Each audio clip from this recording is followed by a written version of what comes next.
pada materi. Let's go! Menurut para ahli Islam, manusia dipandang sebagai makhluk ciptaan Allah yang paling mulia dan sempurna, memiliki dua dimensi utama yaitu jasmani dan rohani, serta tujuan penciptaan yang jelas dalam kehidupan dunia dan akhirat. Pandangan para ahli Islam tentang manusia-manusia sebagai makhluk terbaik.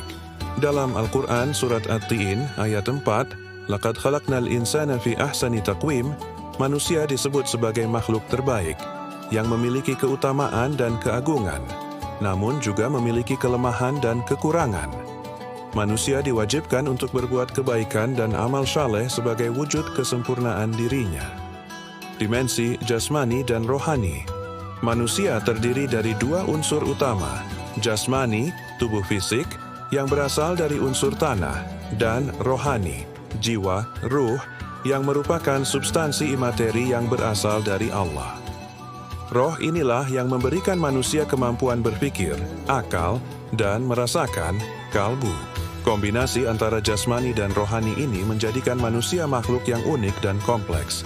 Manusia sebagai makhluk sosial, manusia tidak hanya makhluk individu, tetapi juga makhluk sosial yang hidup bermasyarakat. Seperti yang kita ketahui bahwasannya bahwa manusia akan selalu membutuhkan manusia yang lainnya.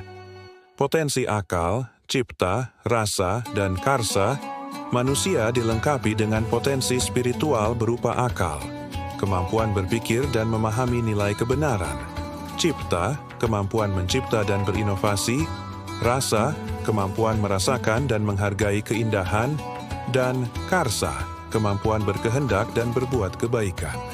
Potensi ini mendorong manusia untuk terus mencari kebenaran, keindahan, dan kebaikan dalam hidupnya. Tujuan penciptaan manusia. Menurut Islam, manusia diciptakan dengan dua tujuan utama, beribadah kepada Allah dan menjadi khalifah di bumi. Kedua tujuan ini menuntut manusia untuk menjalankan peran spiritual dan sosial secara seimbang, serta menggunakan akalnya untuk mengelola kehidupan dengan baik. Seperti dalam firman Allah dalam Al-Quran Surah Az-Zariyat ayat 56 dan Surah Al-Baqarah ayat 30. Kesimpulan, para ahli Islam memandang manusia sebagai makhluk ciptaan Allah yang paling mulia, terdiri dari jasmani dan rohani, dengan potensi akal dan spiritual yang tinggi. Manusia memiliki tugas mulia sebagai hamba Allah yang beribadah dan sebagai khalifah yang mengelola bumi.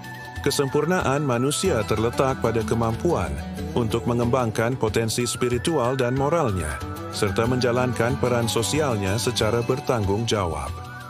Sekian yang dapat saya jelaskan.